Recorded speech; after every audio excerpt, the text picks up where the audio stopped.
G'day, it's an unusual day here in southern South Australia in the middle of winter when it's not raining.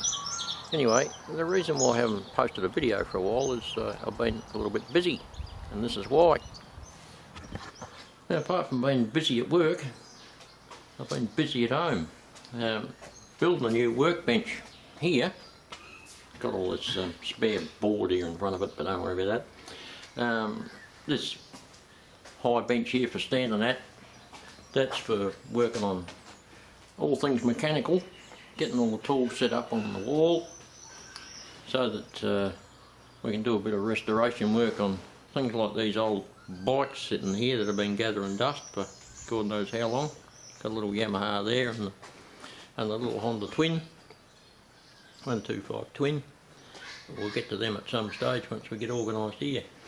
And more importantly, train wise, I've got this lower bench that I can sit at, and there's a gap here which will take this little bureau that had been sitting up on our decking for ages. I got it from my dad's place, and I rubbed it all down and give it a wipe over with some stained cloth and bring it back up, put the handles back on. Should be just ideal for working on all things trains and models.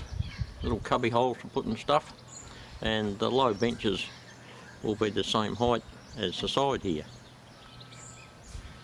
So back in the shed, so the little bureau goes there, and over there in that corner a little ladder and some ceiling purlins are. I've been putting those in up above there, and wiring all along there so I can put a bit of ceiling in, keep all the creepy crawlies and dust and dirt out.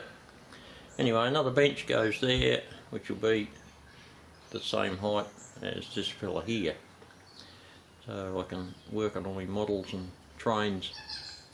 Set up a bit of a test line there for testing locos out. Got power in there, that'll all be connected up, so it will be good. Anyway, back to the matter at hand.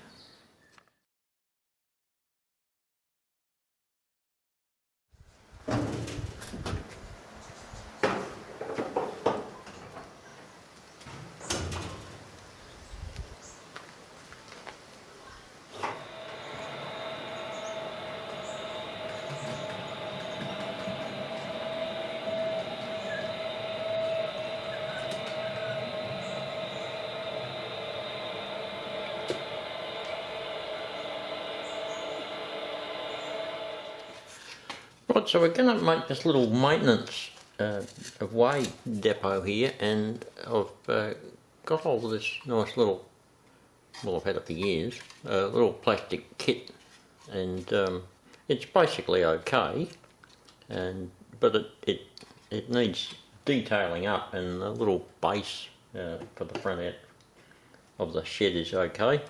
But what we'll do is get stuck into it with a few realism details and give it another paint job and make it look like it's been there for a long time. This natural plastic colours that it comes in is definitely not all super realistic, because it's all the one shade. So we're going to make it look like it's a little bit realer than that. Wood doesn't age all in the same colour, so that's why we're going to change it around a bit. We'll get stuck into it with all our Tamiya paints and see what we can do for starters. First thing we'll do is get into those bricks that run around the bottom edge. I don't know whether you can see them in there, but there's bricks that run around underneath they built a base of bricks under there before they've covered it with the timber. We'll get stuck into that bricks to start with, give them a coat of that whole red.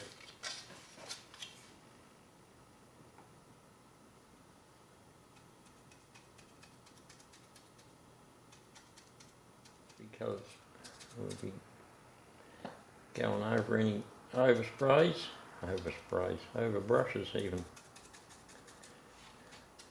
I'll give them a bit of a coat.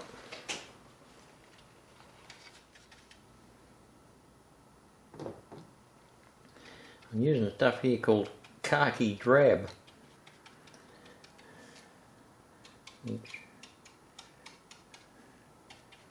Start getting that plasticky look away from it. Give us a bit of a base to work with.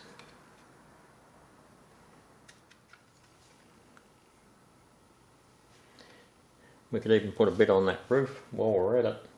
Give it a bit of a base to work with.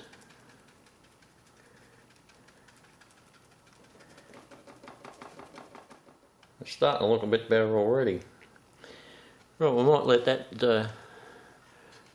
dry for a while and then come back to it.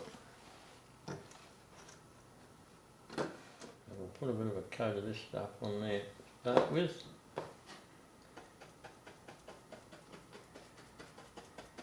Get that drab look about it.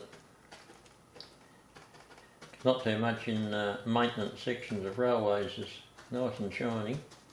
Usually covered in oil.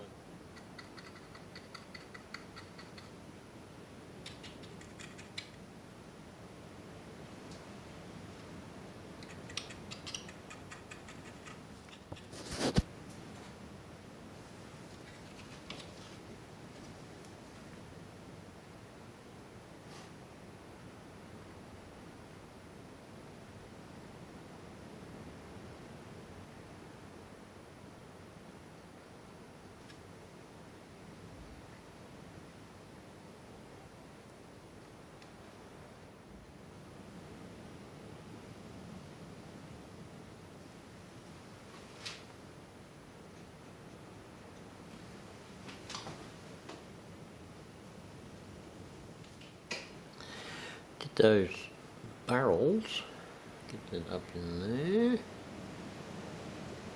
Get all those barrels with Tamiya XF5 medium black green.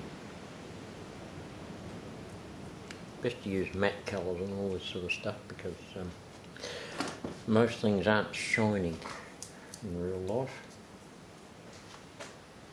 especially around maintenance depots.